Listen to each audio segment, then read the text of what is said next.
고백하시겠습니다.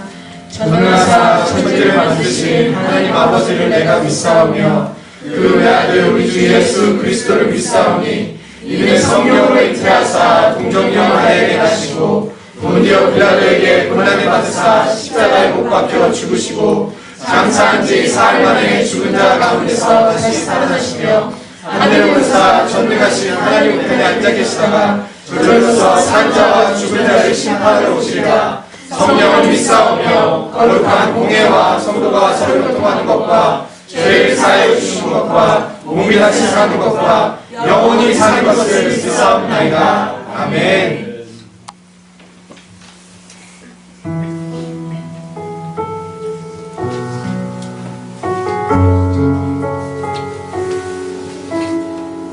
이 시간 우리 찬양받기 합당하신 그 하나님 한 분만을 우리의 전심으로, 우리의 마음으로, 우리의 모든 것으로 주님을 찬양하며 나아가기 원합니다. 아멘.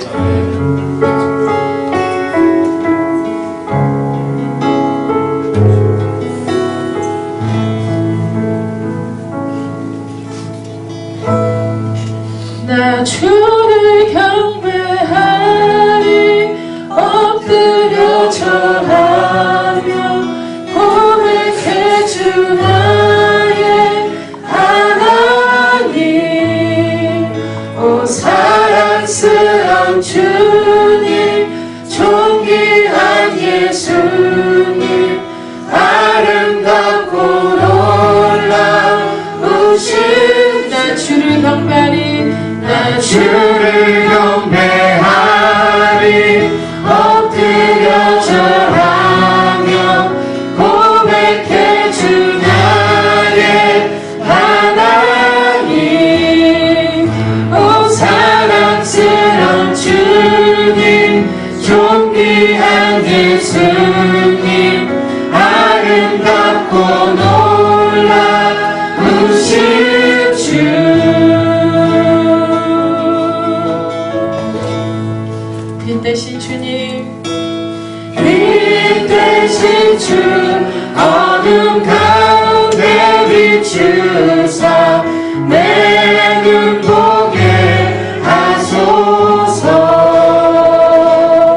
우리가 다 헤아릴 수 없음을 고백합니다. 아멘.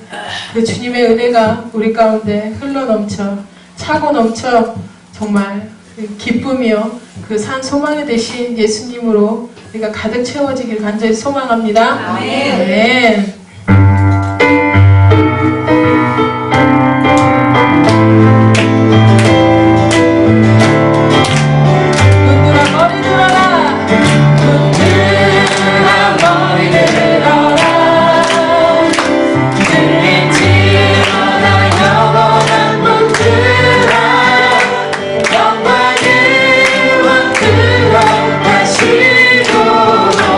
영광을 왕 들어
주님의 것인 줄 믿습니다. 아멘. 네. 우리는 주님의 백성이고 거룩한 자녀이고 정말 주님의 소유된 그 나라의 정말 귀한 거룩한 백성임을 이 시간 우리 전심으로 정말 고백하며 나아가길 원합니다.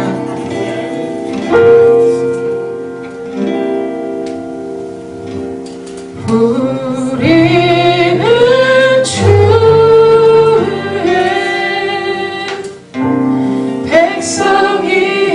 백성이오니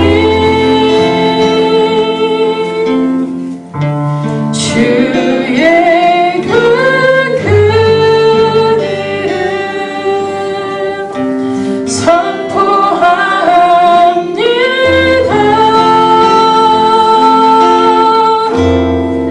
이곳 어두운 세상에 빛으로 부르셨네. 주의 얼굴 구할 때 역사하소서. 다시 한번 고백합니다. 우리는 주의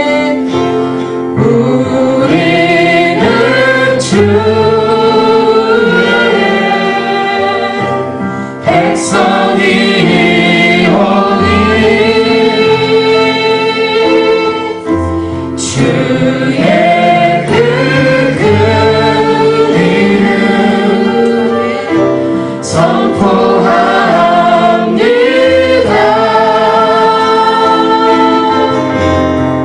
이곳 어두운 세상에 빛으로 부르셨네. 주의 얼굴 구할 때 역사하소서. 주님, 인간의 교회를 세우시고 이 땅 회복하여 주시옵소서.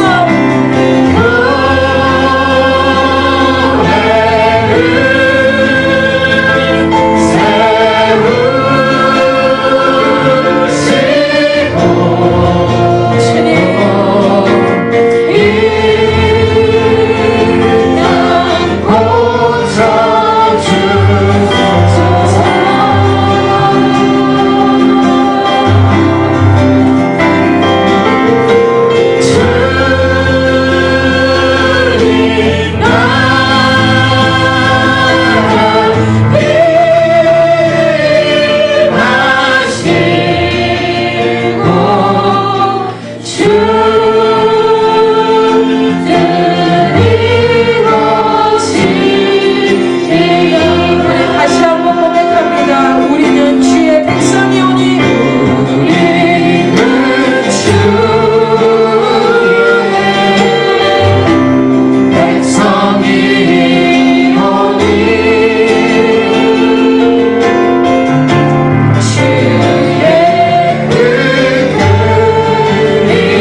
우리가 교회입니다.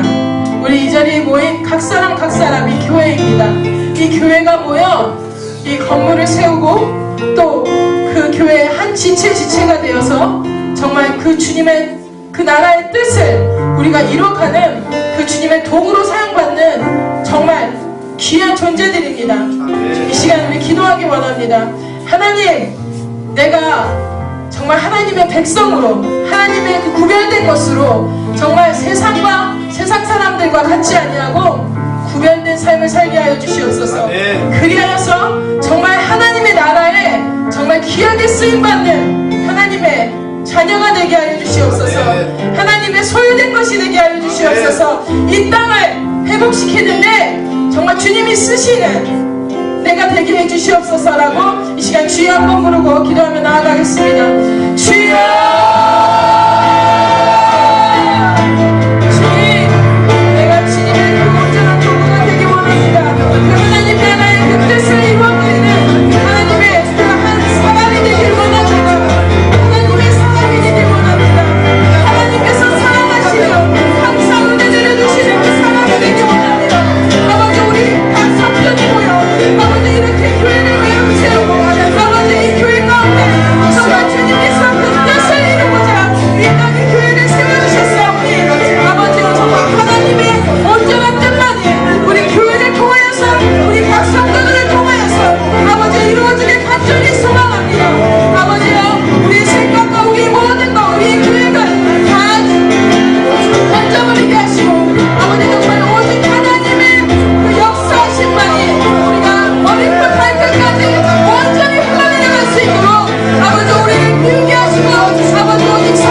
기도하겠습니다.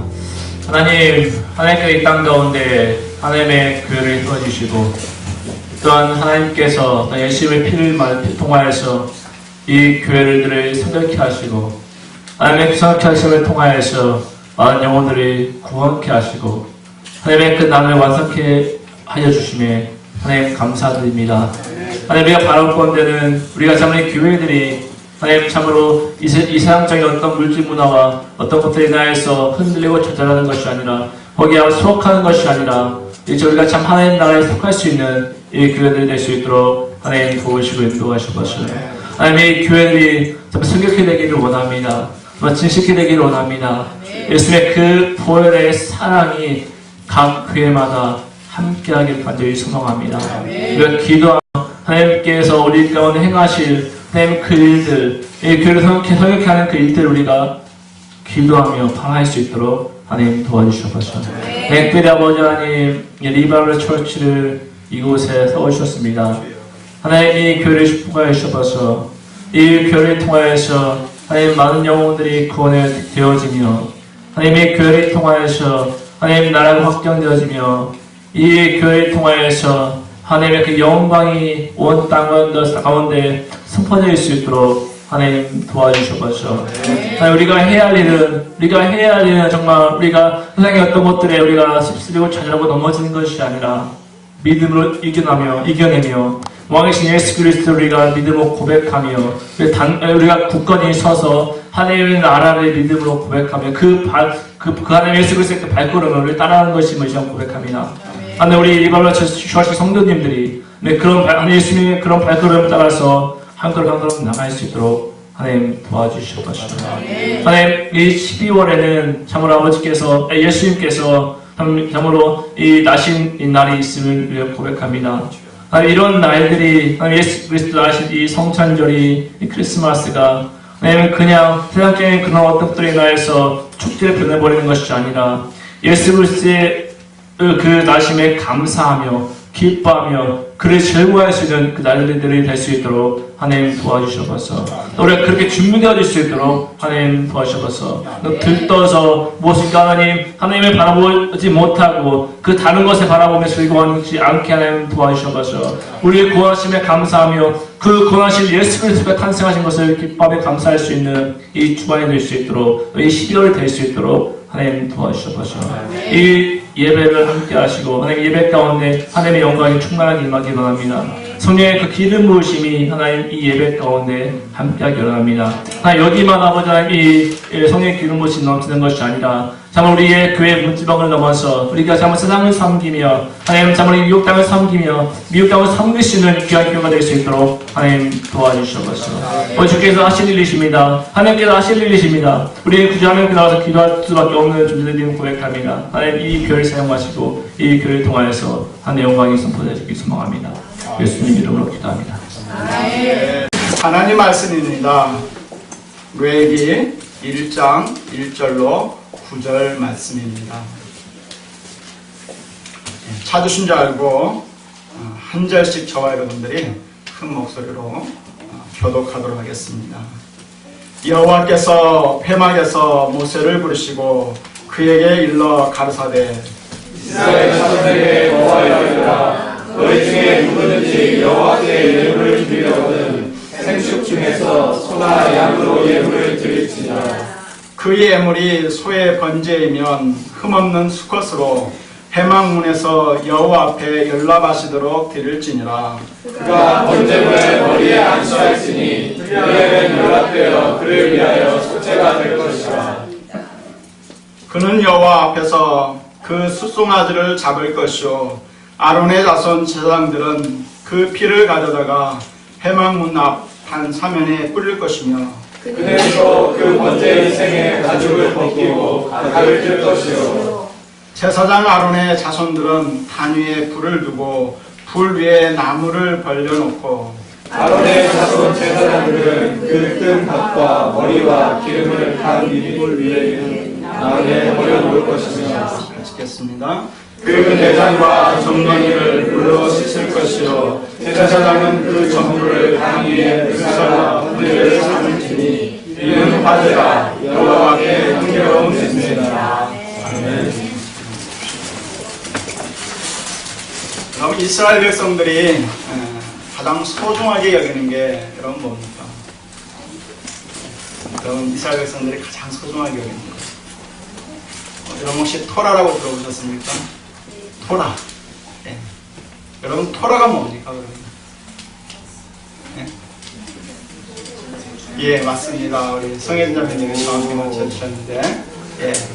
모세가 지은 5권의 성경을 토라라고 합니다. 그래서 모세 오경이라고 그러죠.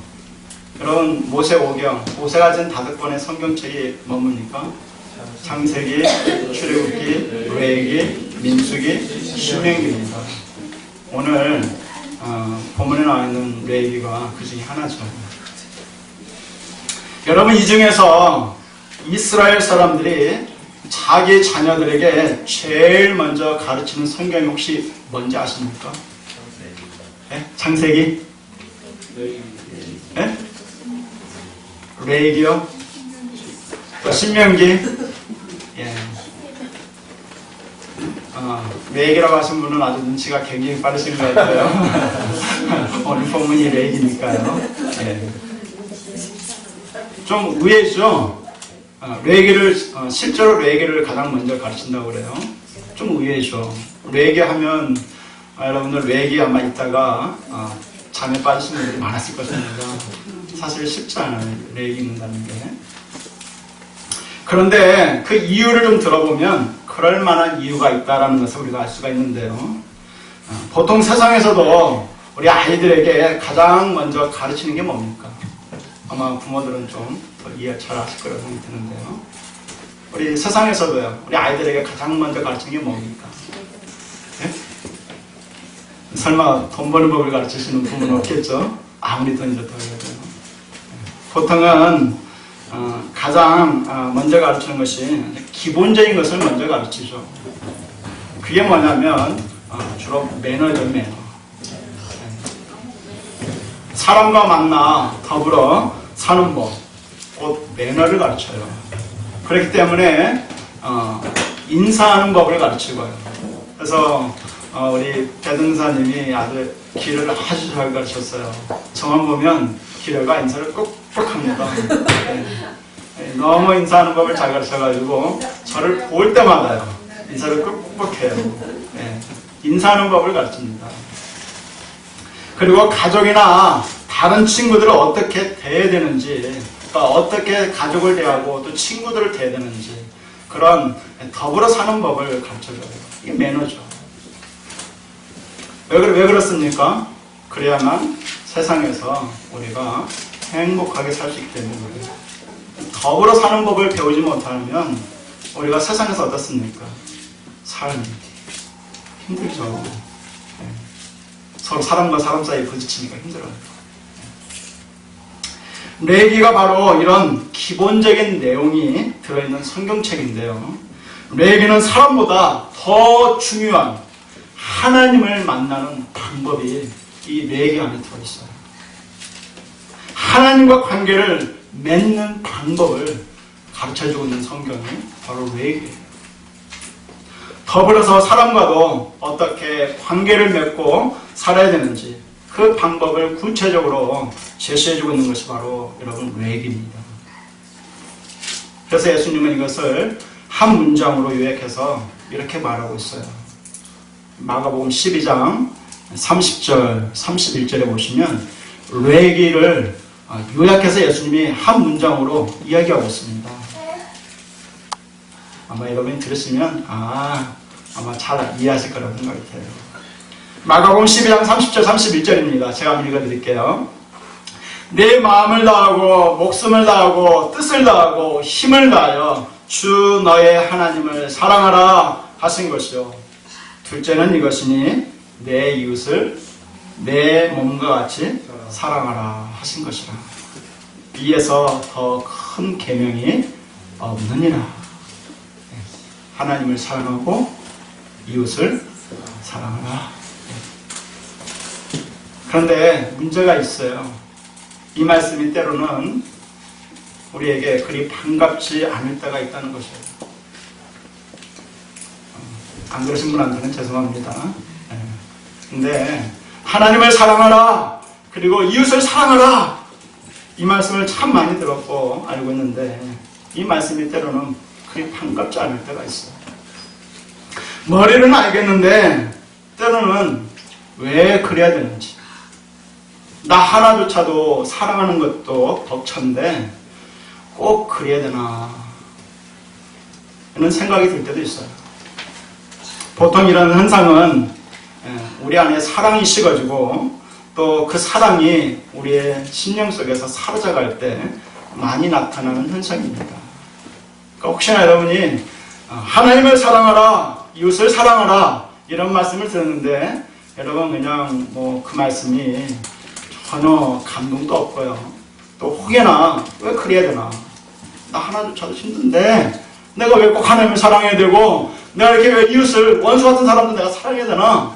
혹시 이런 퀘션이 들면 여러분 그것은 여러분 안에 있는 사랑이 지금 식어지고 있고 여러분 안에서 그 사랑이 점점점 사라지고 있다는 것을 여러분 인식하시면 돼요. 사람은 누구나 다 가슴속 깊은 곳에요, 하나님이 심겨놓은 사랑이 있습니다.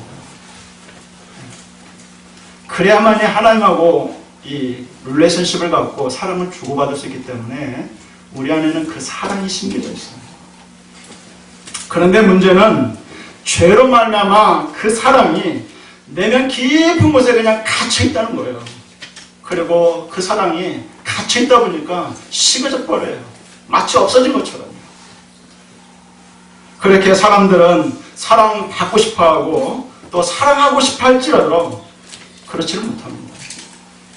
정말 보면 누구나 다 사람들은요, 사랑받고 싶어 하고 또 사랑을 하고 싶어 해요. 근데 잘 못해요.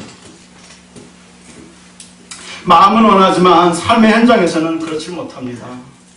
그렇기 때문에 사람들에게는 하나님의 사랑이 필요한 것이에요. 그 사랑이 우리 안에 흘러 들어와야 우리 안에 숨겨져 있는 그 사랑에 불이 붙는 것입니다. 여러분, 하나님을 사랑하십시오, 이웃을 사랑하십시오, 주님 우리에게 부탁한 게 아니에요. 여러분, 단어가 어떻게 표현됐습니까? 사랑하십시오라고 되어 있습니까? 아니죠. 사랑하라, 명령이에요. 근데 사랑할 수 있는 마음이 없는데, 거기에는요, 하나님의 사랑을 우리에게 심어주시겠다는 거예요. 하나님의 사랑을 먼저 우리에게 흘려보내시겠다는 거예요. 그 사랑을 가지고 너희 안에 있는 식어져 버린 그 하나님의 사랑이 다시, 그 사랑이 용솟은 차서 불타올라서 하나님을 사랑하고 이웃을 사랑하라, 이렇게 지금 명하고 있는 거예요. 오늘 본문에는 바로 그 하나님의 사랑이 담겨져 있습니다. 여러분, 오늘 본문에서 하나님의 사랑이 느껴집니까? 정말요? 그러면 여러분 굉장히 고수입니다. 여러분, 오늘 제사 드리는 방법이 나와요. 읽어도 무슨 말인지도 모르겠어요. 우리하고 아무 관계도 없는 것처럼 느껴져요. 근데요, 오늘 이 본문에는 하나님의 사랑이 너무나도 많이 담겨져 있습니다. 그리고 우리가 어떻게 그 하나님을 사랑해야 되는지, 그 사랑해야 되는 방법도 오늘 본문에는 참 잘 나타났어요. 오늘 본문 말씀을 통해서 여러분과 제가 그 하나님의 사랑을 다시 한번 깨닫고 체험하는 시간 되시길 바랍니다. 네. 본문은 번트 오퍼링이라는 번제를 드리는 방법이에요. 그럼 번제 어떻게 드리는지 아세요? 네? 네, 완전히 불태워서 올려드리는 거예요. 번제는 하나님께 제사 드리는 여러 의식 중에 하나입니다. 레위기에 보시면 번제가 나오고 소제가 나오고 또 여러 가지 그 외에 제사가 5가지 제사법이 나옵니다. 그 중에 하나예요. 근데 많은 사람들이 제사가 의식의 포인트가 있는 것으로 잘못 알고 있습니다. 그러니까 하나의 의식으로만 생각하시더라고요. 여러분, 그렇지 않습니다. 잘못 알고 있는 건데요. 사실 제사는요, 어디에 포인트가 있냐면 관계에 포인트가 있습니다. 그러니까 하나님이 처음 제사를 드리게 한 목적을 보면 알 수가 있어요. 여러분, 출애굽기에 보시면 하나님이 이스라엘 백성들과 더불어서 언약이라는 것을 체결해요. 이것은 마치 뭐와 똑같냐면 결혼과 똑같습니다. 그리고 나서 하나님은 모세에게 율법만 주신 것이 아니라 성막이라는 것을 짓는 것을 그림으로 보여줘요. 환상 가운데. 그리고 출애굽기 역사는 성막을 완성하는 것으로 출애굽기 역사가 끝나요. 그리고 나서 바로 레위기로 넘어가는데 레위기에는 제사 드리는 법이 나와요.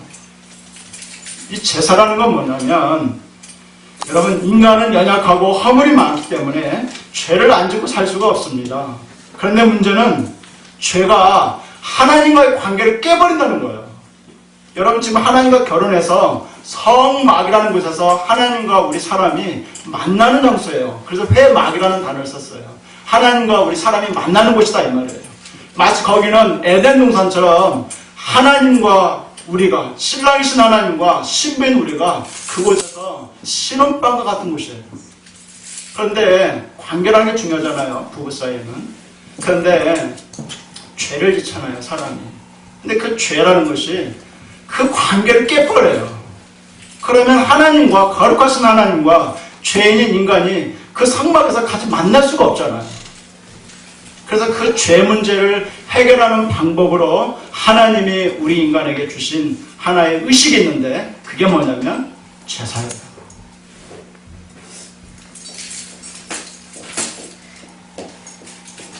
자, 그러면 좀 더 자세히 오늘 본문의 말씀을 한번 살펴보겠습니다. 사람이 죄를 지었을 때 하나님과의 깨어진 그 관계 회복의 방법으로 죄를 지은 사람이 반드시 해야 할 의식이 오늘 본문에 보시면 6단계로 그 의식이 소개되고 있습니다. 오늘 하나씩 좀 여러분과 함께 살펴보기도 합니다. 제 목소리가 낭낭하게 유신에 들어가시려고 하신 분이 있는데요. 이 시간에 같이 한번 가능하면 제가 한번 여러분 제사 드리는 동영상을 한번 찾아봤어요. 근데 없어요. 왜 없을까 생각해 보니까 제가 제사 드리는 과정을 자세히 이렇게 살펴보니까 아마 영상에 올려놓으면 바로 금지가 될 것 같아요. 너무너무 잔인해서. 그래서 아무리 찾아봐도 없더라고요. 그냥 몽골 사람들이 양 잡는 것은 영상이 좀 있더라고요. 근데 그렇게 잔인하지 않아요. 이제 실제 제사 드릴 때 이 방법은 너무너무 잔인해요. 한번 6가지 단계를 한번 소개하겠습니다. 어떤 사람이 죄를 지었어요. 그럼 하나님과 관계가 깨진 상태잖아요. 여러분, 깨진 상태로 계속 살면 하나님의 은혜가, 하나님의 능력이, 하나님의 복이 그 사람에게 임하게 될까요? 아니죠. 그때 빨리 관계 회복하는 게 중요해요. 그래서 죄를 지은 사람은 빨리 제사를 하나님 앞에 드려야 돼요. 그러면 제사를 어떻게 드리냐? 제사를 위해서는 반드시 뭐가 필요하냐면 제물이라는 게 필요합니다. 그냥 하나님 앞에 나가면 안 돼요. 반드시 제물을 가지고 나가야 되는데, 오늘 말씀해 보시면 제물을 어떻게 선택해야 되는지부터가 시작돼요. 여러분, 오늘 2절 말씀해 보시면 제물은 어디에서 선택합니까? 여러분 2절 한번 잘 보세요. 네? 어디에서요? 그 밖에 돌아다니는 야생 동물을 이렇게 화살을 쏘아가지고 잡아다가 제물을 드립니까? 예, 생축이라는 단어를 썼어요. 여러분, 이 생축이라는 말은 가축을 말합니다. 야생 동물이 아니고 자기들이 직접 기르고 키운, 자기가 사랑했고 아꼈던 그 자기의 가축 중에서 선택을 하게 됐습니다. 그리고 조건이 있습니다. 어떤 조건이 있어요? 예, 3절에 보시면,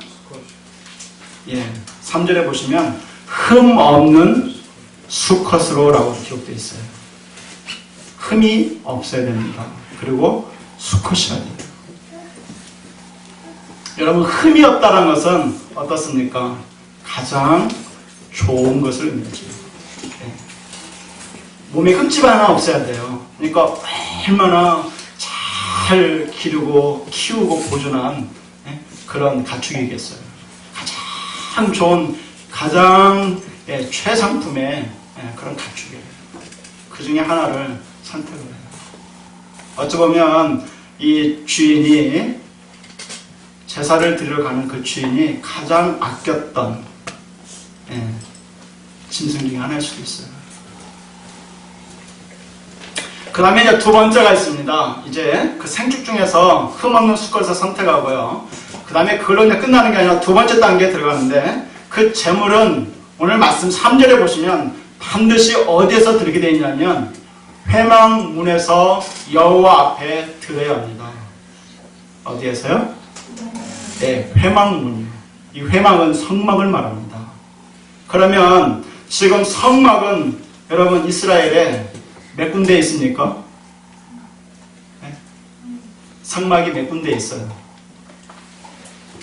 네, 딱 한 군데 있습니다. 네, 딱 한 군데.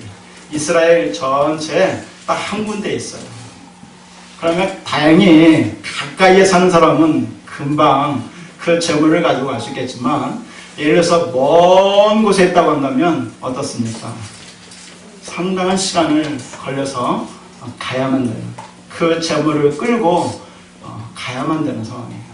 근데요, 만약에 재물을 끌고 가다가 이 재물이 지쳐가지고 픽 쓰러졌어요.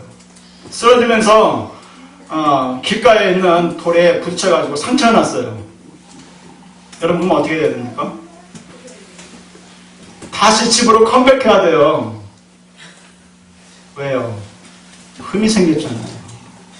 흠 없는 것으로 드려야기 때문에 다시 집으로 컴백해야 돼요.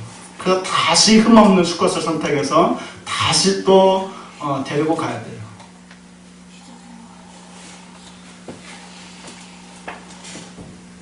걸어서 가니까 이런 문제가 생기니까 만약에 수레를 동원해가지고 이번엔 수레다 태우고 가요. 근데 가다가 역시 수레를 태우고 가다 보면 뭐 반듯한 길만 있는 게 아니라 자갈밭일 수도 있잖아요. 자갈밭을 가다가 이 양이나 소가 아무래도 옛날 수레는 뭐 쿠션 좋지 않잖아요. 그러다가 뛰다 보니까 수레에 부딪혀가지고 또 어디가 살짝 찢어졌어요. 여러분, 그러면 또 어떻게 됩니까? 다시 컴백해야 돼요. 참 쉬운 게 아니죠. 성막이 있는 곳으로 재물을 반드시 옮겨야 돼요. 그리고 반드시 흠이 없는 상태를 유지해야 됩니다. 쉬운 게 아니에요. 그리고 이제요, 다행히 이제 흠이 없는 상태로 회막문 앞까지 왔어요. 그러면 이제 세 번째로 그 제사 드리는 자가 해야 될 일이 있습니다. 4절입니다.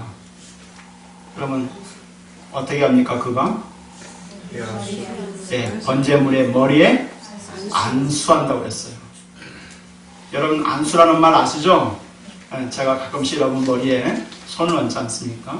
그런 것처럼 제사장이 그 제물의 머리에 안수하는 게 아니에요. 제사를 드리러 온 사람, 그러니까 죄인이죠. 죄를 지은 사람, 그 사람이 제사를 드리는데 그 사람이 그 자기가 데리고 온 짐승의 머리에 안수를 합니다. 여러분, 안수한다는 것은 어떤 의미가 있어요? 그 사람의 죄를 그 짐승에게 트랜스퍼하는 거예요. 전가시키는 겁니다. 그러면 이제 그 짐승은 평범한 짐승이 아니에요. 이제 그 짐승은 그 사람의 죄를 다 떠안은 죄를 가진 죄물이 되는 것입니다. 그래서 그때부터는 짐승이라는 단어를 안 쓰고 죄물이라고 하는 거예요. 여러분, 그 다음에 네 번째 방법이 뭡니까? 네 번째로 그들이 이제 제사 드린 자가 하는 게 뭐예요? 우리 5절 한번 읽어볼까요? 시작. 그는 여호와 앞에서 그 숫송아지를 잡을 것이요, 아론의 자손 제사장들은 그 피를 가져다가 사면에 뿌릴 것이며.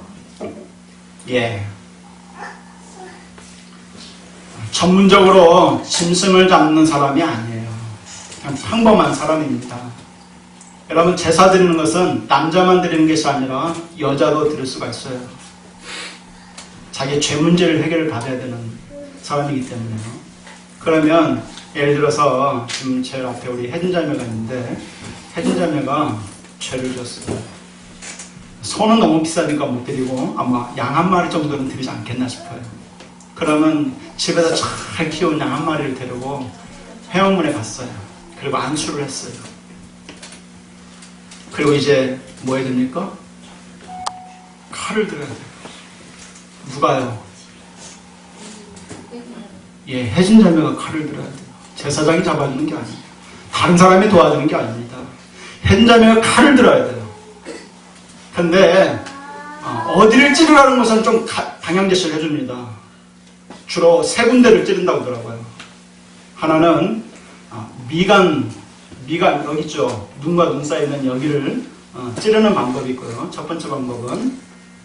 그 다음에 두 번째로 빨리 죽이는 방법은 목을 따는 겁니다.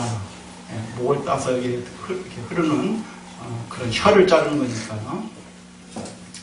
그 다음에 세 번째 방법은 어디겠어요? 심장을 찌르는 거죠. 그러면 우리 hen자매는 어디를 선택하시겠어요? 미간? 아니면 목? 아니면 심장?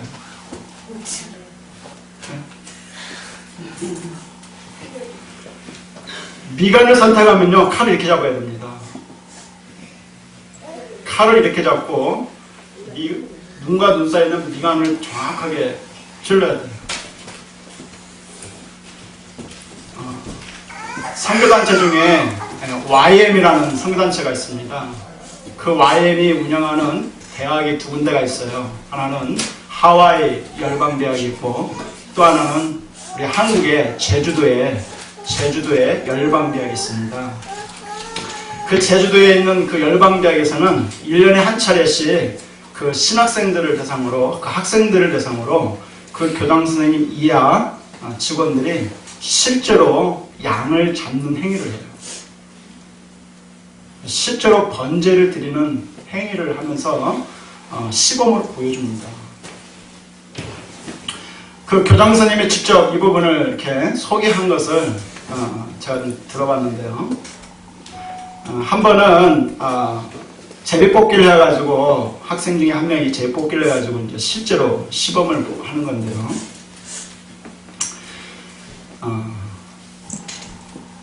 한 번은 태권도 사범이, 태권도 국가대표 선수 출신이었던 사범이 제비뽑기에서 뽑혔다고 해요. 굉장히 힘이 좋죠. 다행이죠. 이렇게 여린 자매가 아니라 태권도 사범이니까요. 안수를 합니다. 안수를 하면서 학생들 대부분이 비슷한 고백을 한다고 하더라고요. 안수를 하면서 한마디 이렇게 꼭 이야기를 하는데 열이면 열 동일하게 하는 말이 있대요. 예, 현자가 정확히 말씀하신 것 같아요. 예, 미안하다. 그리고 나서 그 태권도 사범이 칼을 들었대요.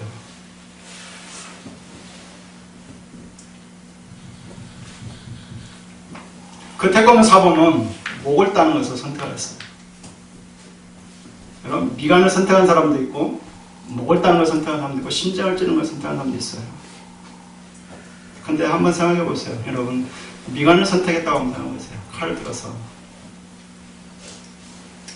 눈과 눈 사이에 있는 미간을 정확하게 찔러야 되는 거예요. 근데요, 실제로 이제 그 제사를 드려봤던 그분의 경험을 얘기해 주는데, 짐승들이 눈을 안 감는데요. 그러니까 소를 잡아보기도 했고, 양을 잡아보기도 했는데, 짐승이 칼을 들어서 찔러 들어오는데, 눈을 감지 않는데요. 그리고 열이면 열, 한 번에 미간을 찌르는 사람이 없대요. 왜냐하면 짐승이 가만히 있지 않잖아요. 그러면 미간을 향해서 칼을 꽂았는데 내리쳤는데 살짝 움직이게 되면 어디를 찌릅니까? 눈을 찌르죠. 눈이 터져요. 다시 짐승의 머리를 잡고 또 내리쳐요. 근데 또 움직이면 또 다른 눈을 찌를 수 있어요. 그러면 언제까지 찌르는지 아세요? 오늘 주일 예배인데 좀 끔찍한 이야기를 해서 죄송한데 여러분 이거 아셔야 돼요.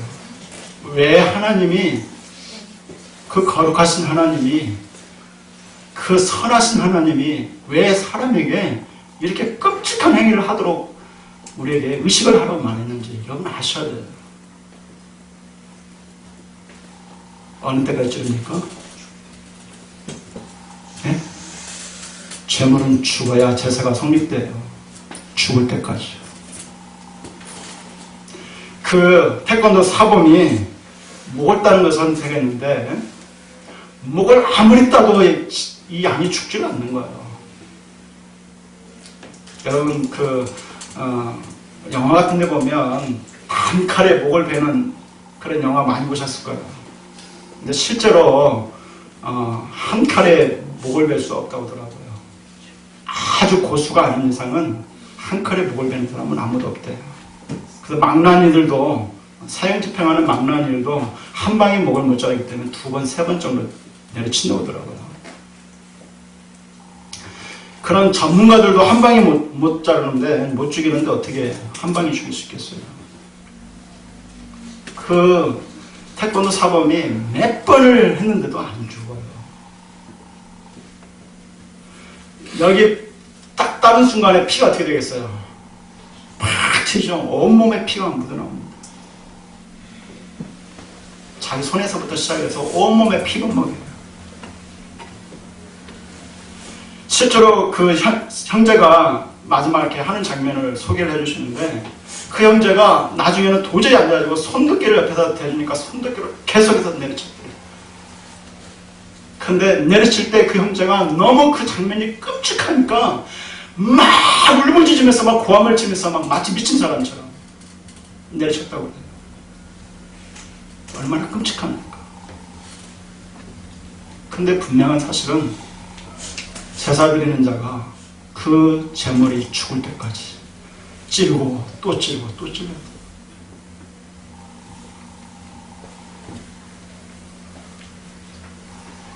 그러고 나서 다행히 죽었어요.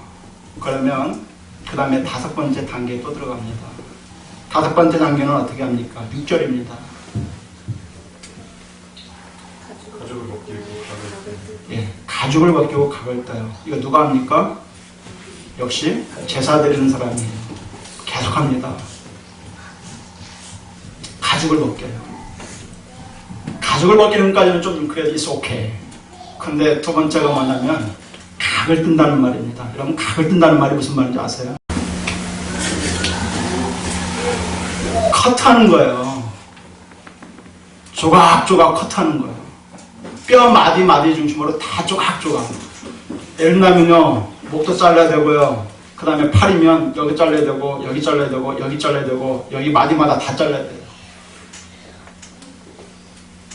여러분 한번 그 과정을 한번 한다고 생각해요. 여러분이 직접 행한다고 한번 생각해 보세요.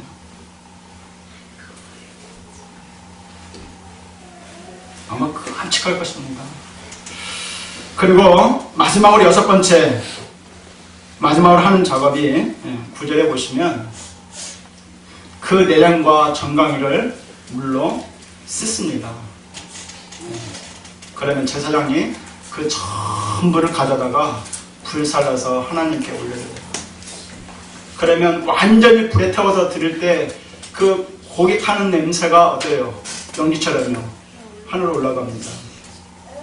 여러분, 그 원래 그 히브리어 이 번제는요, 올라라는 단어가 쓰였어요. 위로 올라가다, 그런 뜻이 있습니다. 그러면 그 번제가 태워져 가지고 하나님께 그 연기가 온전히 올려질 때 하나님이 그 연기를 흡양을 하시고 들이마시고 뭐라고 표현합니까? 예, 향기로운 냄새입니다. 여러분, 하나님이 좀 괴상망측한 하나님 아니세요? 막 끔찍한 지금 일을 갖다가 우리 보고 하라고 해놓고 지금 그 연기를 다 태워서 드리니까 그 향기를 맡고 나서 하면서 너무너무 좋다고 지금 표현하고 있는 거예요. 여러분, 그런 하나님 얼마나 끔찍해요.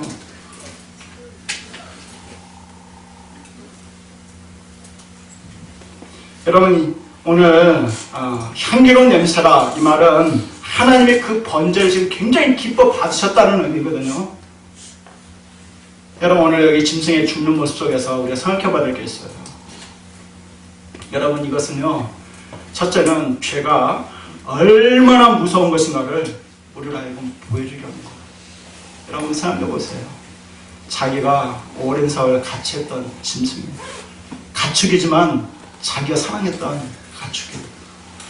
가장 사랑했던 가축일 수도 있어요. 그 가축을 끌고 제물로 끌고 간다고 생각했을 때 가는 과정에서도 그 제사 드리는 자의 마음이 어떻겠어요? 그 제물을 보면서. 근데 이제 회막문에 도착했어요. 이제 곧 죽일 때가 됐어요. 안수를 해요. 미안하다는 말이 자동 나오겠죠. 그리고 나서 이제 칼을 들었어요. 찔러도 죽지 않아요. 자기가 사랑했던 짐승이에요. 처참하게 찔려서 죽임당하는, 피 흘려 죽임당하는 그 제물의 모습을 보면서 내 죄가 얼마나 무서운 것인가를 철저하게 인식하는 시간이 됐을 거라고.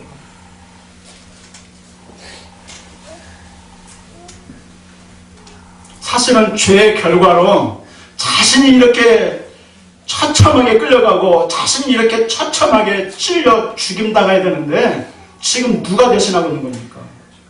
예, 자기가 사랑했던 그 짐승이 가축이 제물이 돼서 그렇게 좀 당하고 있는 거잖아요. 사실은 자신이 그렇게 하나님의 진노받아서 그렇게 무섭게 처참하게 죽어야 되는데 자기가 좀 이렇게 당하고 있는 거예요. 여러분, 사랑하는, 자식처럼 사랑했던 그 제물을 죽여야만 했던 제사 드리는 자의 그 마음, 여러분 어떠했겠어요? 여러분, 그 마음은 자식처럼 사랑했던 사람을 진노 가운데 심판해야 하는 하나님의 마음 동일합니다. 여러분, 성경에 하나님이 진노하시고 심판하신 것을 기뻐하신다라고는 성경 구절 하나 없습니다. 마땅히 죽어야 될 죄인도 망하는 것을 하나님은 원하지 않으신다고 그랬어요. 하나님은 죄인이 망하는 걸 원치 않으세요. 진노하는 것을, 심판하는 것을 기뻐하지 않으신다 이 말이에요.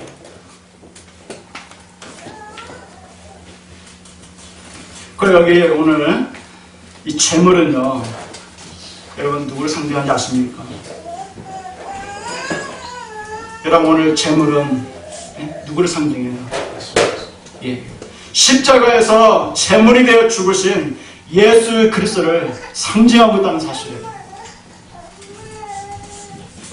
여러분, 오늘 이 본문에 나와 있는 제물은요, 바로 예수 그리스도, 죄인들에 의해서 질질 끌려가시고 죄인들에 의해서 찔림을 당하시고 죄인들에 의해서 죽임을 당하신, 피 흘려 죽으신 예수 그리스도를 상징하고 있어요. 여러분, 그 영화 보셔서 아시겠지만 얼마나 처참하게 죽으셨어요. 피가 다 빠져나가서 죽잖아요. 온몸에 상처투성이었고요. 근데 여러분, 이 시간에 이걸 한번 생각해 봤으면 좋겠어요. 골고다 십자가에서 당신의 하나밖에 없었던, 정말 당신의 목숨처럼 사랑했던 그 아들 예수가 십자가에서 죄인들의 손에 의해서 처참하게 죽어가는 그 모습을 보면서 아버지 하나님의 마음이 어때요?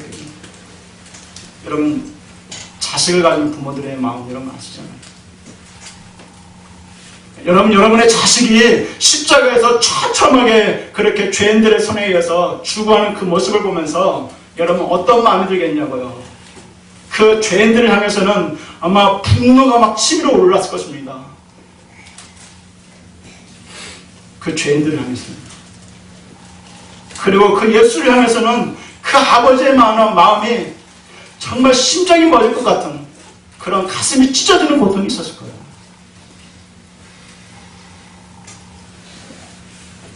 여러분, 왜 주님이 이처럼 고통받으셨을까요? 여러분, 왜 하나님이 이처럼 극심한 마음의 아픔을 겪으셔야 했을까요? 여러분 아신다 생각합니다. 바로 우리의 죄 문제를 해결해 주시기 위해서였다는 사실. 하나님과의 관계를 깨는 그 원수, 그 바로 우리의 죄 문제를 해결하기 위해서 주님은 죄인들의 손에 질질 끌려갔고 찔림을 당하셨고 처참하게 죽임을 당하셨다는 사실이에요. 그리고 아버지 하나님의 그 마음은 완전히 갈기갈기 찢겨졌다는 사실이에요. 하나님으로부터 오는 은혜와 능력, 영광을 방해하는 원수 이 죄. 하나님이 우리를 사랑하지 않기 때문에 여러분 아닙니다. 많은 사람들이 하나님이 우리를 사랑하지 않는다고 말씀하시는 분들이 많더라고요. 내가 이렇게 은혜를 못 누린 것은, 내가 이렇게 지지리도 못 사는 것은, 내가 이렇게 힘든 것은 하나님이 나를 사랑하지 않기 때문입니다 라고 말씀하시는 분들이 있더라고요. 여러분 그렇지 않아요. 그렇게 말씀하지 마세요. 하나님은 당신의 독생자를 이렇게까지 희생시켰어요. 그 이상 얼마를 더합니까? 당신의 가슴은 더 찢어졌어요. 심장은 멈췄을 거래요. 아마. 이렇게까지 우리를 위해서 사랑하셨는데 그 이상 어떻게 돼요? 여러분 하나님은 우리를 사랑하지 않기 때문이라고 말씀하지 마세요. 여러분 하나님이 우리의 기도에 응답하지 않기 때문이라고 여러분 말씀하지 마십시오. 하나님의 능력이 없어서도 아닙니다. 죄가 방해하기 때문에, 관계가 깨져 있기 때문에 우리가 그 하나님의 은혜를 누리지 못하는 것입니다. 하나님의 능력이 우리 가운데 임하지 못하는 거예요. 그렇게 여러분 죄 문제 해결이 너무너무 중요한 것이에요. 죄 문제 해결, 이것을 속죄로 갑니다. 오늘 4절에 보면 그 속죄라는 단어가 나와요. 이 속죄한다는 것은요, 죄를 덮어버리고 가린다는 의미입니다. 그럼 여러분 4절 말씀해 보시면, 그러면 그 속죄를 위해서 제사 드리는 자가 반드시 행해야 되는 게 뭡니까? 오늘 4절 말씀해 보시면, 네? 번제의 머리에 안수해야 된다고 그랬어요. 여러분 그럼 오늘날 그러면 우리에게 안수하는 것은 뭡니까? 우리도 짐승을 잡아다가 또 안수할 수는 없잖아요. 오늘날 그러면 예수 믿는 우리들에게 오늘날 안수하는 행위는 그러면 뭐냐 이 말이에요. 예? 회개요. 회개는 그 다음 결과예요. 여러분 뭡니까?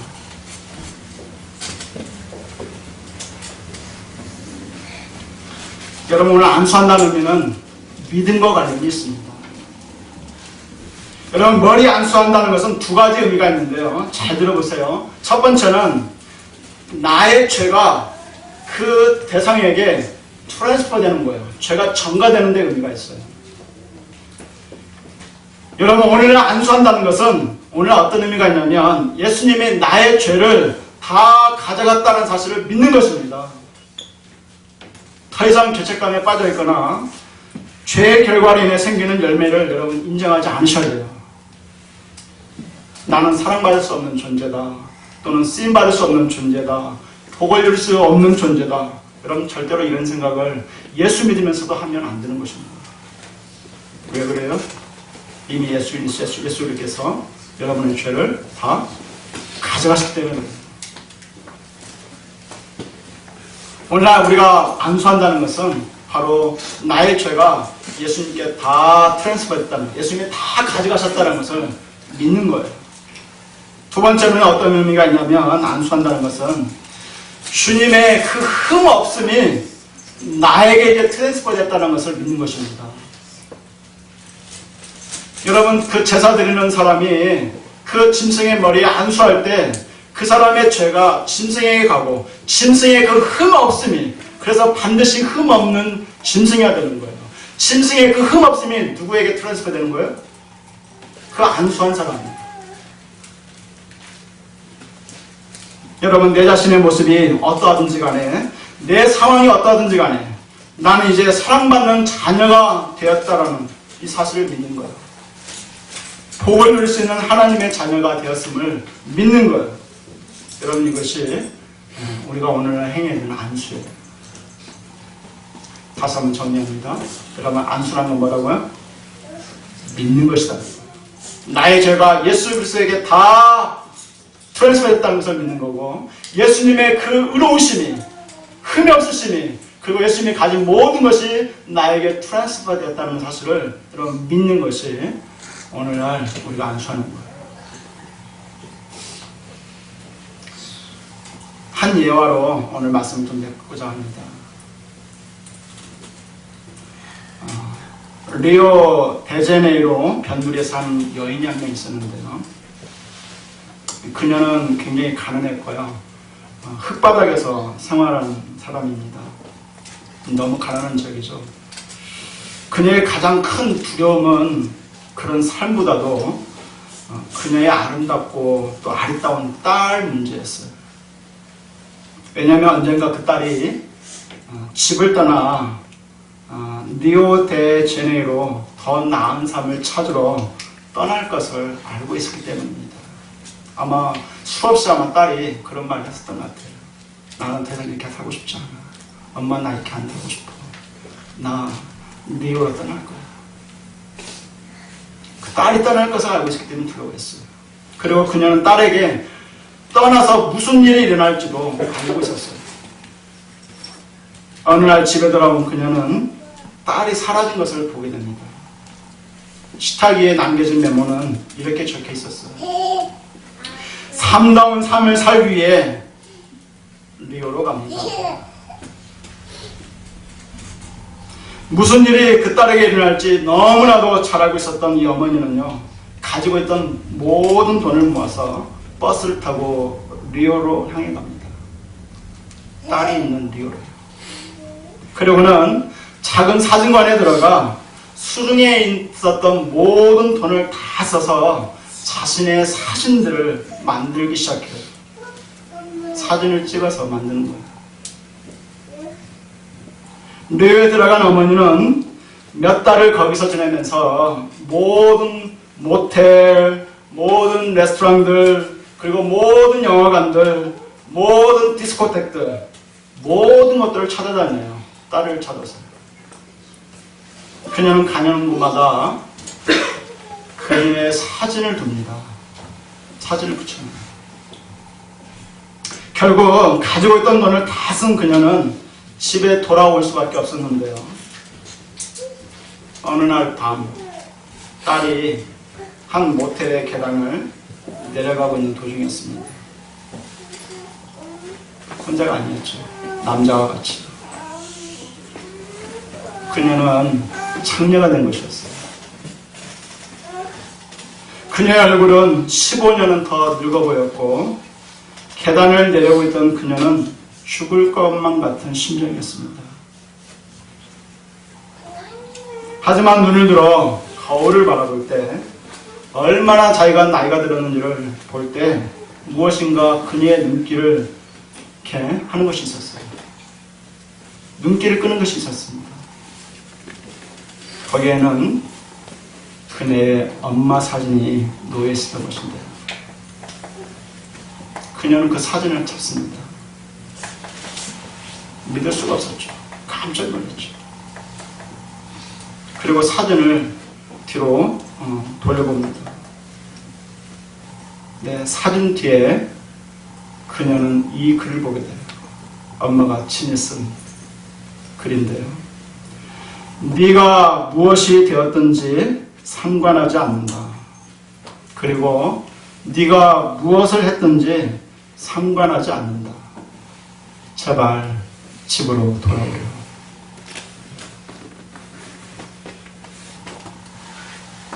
사랑하는 성도 여러분, 주님은 지금도 우리들에게 이렇게 말씀하십니다. 이 땅의 수많은 영혼들에게 망가져가고 죽어가는 이 땅의 수많은 영혼들을 향해서 주님은 이렇게 말해요. 네가 무엇이 되었든지 상관하지 않는다. 그리고 무엇을 했든지 상관하지 않는다. 나의 아들이 십자가에서 모든 값을 치루었단다. 이제 집으로 돌아오려.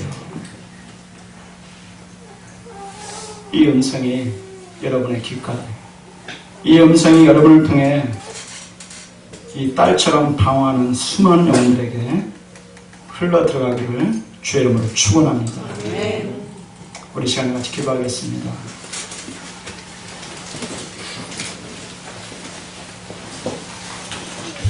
오늘 한 제사 드리는 사람의 이야기를 들었습니다. 사랑하는, 정말 자기가 아끼고 사랑했던 그 짐승 하나를, 양을 해망문으로 끌고 가면서 그의 마음은 착잡했을 것입니다. 그리고 그 양의 머리에 안수할 때 너무 미안한 마음이 들었을 거예요. 그리고 이제 칼을 들어서 그 양의 미간을 향해서 내려칠 때 자기를 물끄러미 쳐다보고 있는 그 눈을 보면서 그 사람의 마음은 상처됐을 것입니다. 찔러도 죽지 않는 그 양의 모습을 보면서 그 양의 신음소리를 들으면서 그 죄를 지은 제사 드리는 그 사람의 마음은 찢어졌을 것입니다. 너무나도 속상하고 자기가 죄를 지은 것에 대해서 너무나도 화가 나고 이럴 수밖에 없는 자신의 형편이 너무 속상했을 것입니다. 너무 그 양에게 미안하고 아마 찌르면서 양아 제발 빨리 좀 죽어라. 너의 실망하는 소리에 내가 미치겠구나. 빨리 좀 죽으려.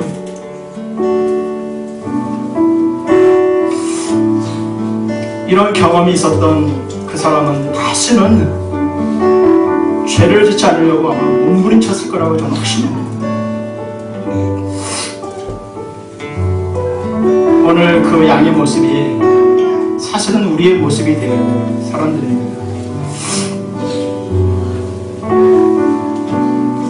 예수님이 우리를 대신해서 죄인들인 우리들의 손에 끌려갔고 죄인들인 우리들의 손에 죄 없으신 주님의 죄 있다라고 인정을 받았고 죄인인 우리들의 손에 의해서 처참하게 찔려 죽임당하셨던 예수 그리스도, 그 모습을 바라보시면서 너무너무 가슴 아파하고 피눈물 흘리셨을 그 아버지 하나님의 그 마음, 그 사랑이 있었기 때문에 우리가 하나님과의 깨진 관계를 회복되었고 하나님을 도우는 그 엄청난 은혜와 능력을 우리가 소유한 자들이 되었다는 사실입니다. 여러분, 이 하나님의 사랑, 이 하나님의 은혜를 여러분 가벼이 여기지 않기를 원합니다.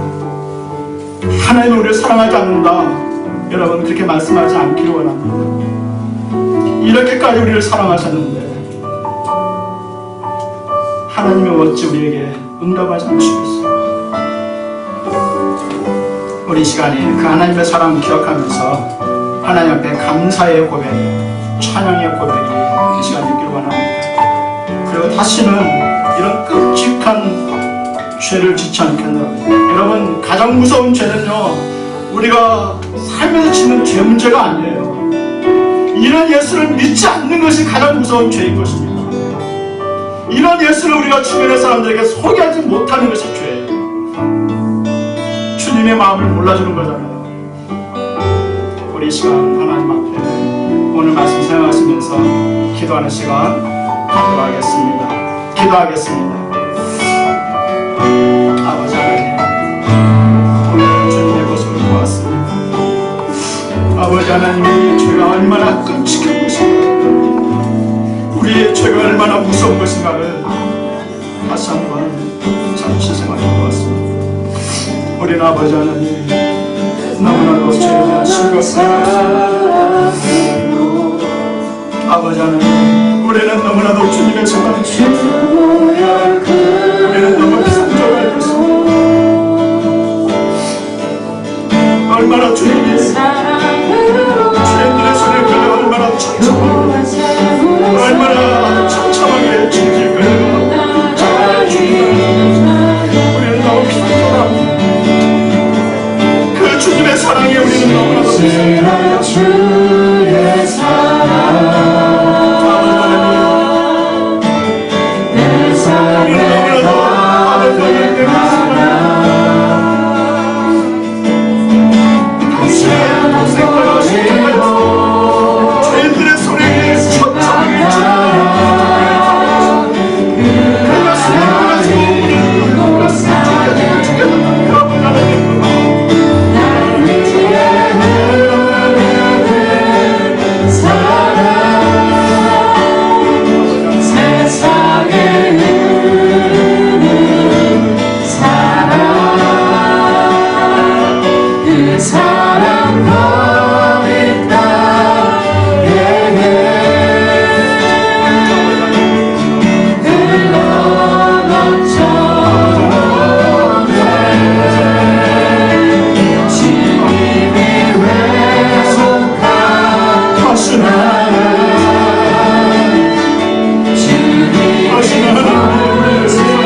우리는 그 사랑을 받죠.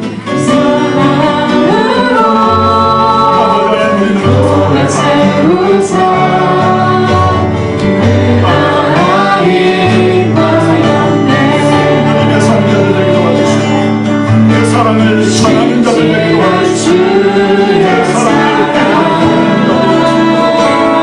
역사하여 주옵소서.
다 같이 나서서 찬양하시고 축도하는 예배 마치도록 하겠습니다.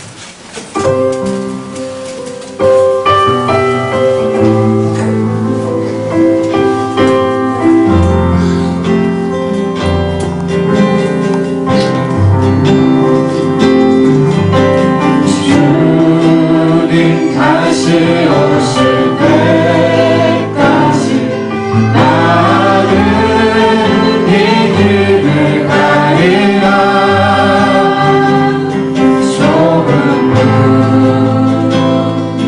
좁은 길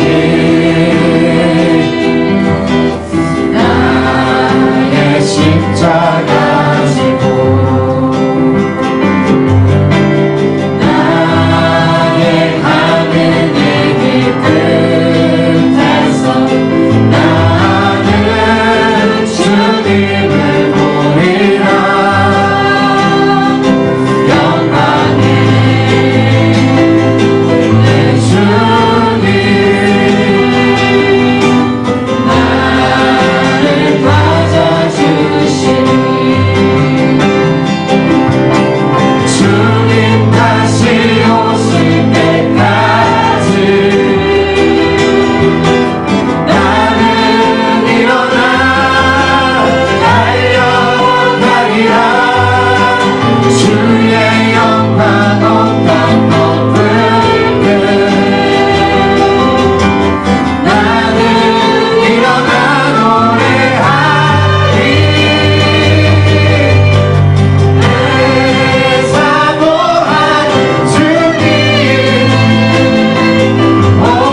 성부 하나님의 무한하신 사랑과 성령 하나님의 감동 감화 충만 교통하시니 우리의 죄를 위해 죄인들의 손에 끌려가시고 죄인들의 손에 처참하게 피 흘려 죽임당하신 예수 그리스도의 그 사랑, 그 모습을 바라보며 심장이 멎을 것 같아 너무나도 가슴이 찢어졌다. 그 아버지 하나님의 마음을 기억하며 그 주님의 은혜에 감사하며 남은 인생을 올려드리기로 소원하는 당신의 사랑하는 자녀들 머리머 이들의 가정과 자녀들과 하는 모든 일들 위해 지금으로부터 영원토록 함께 있을지어다. 아멘.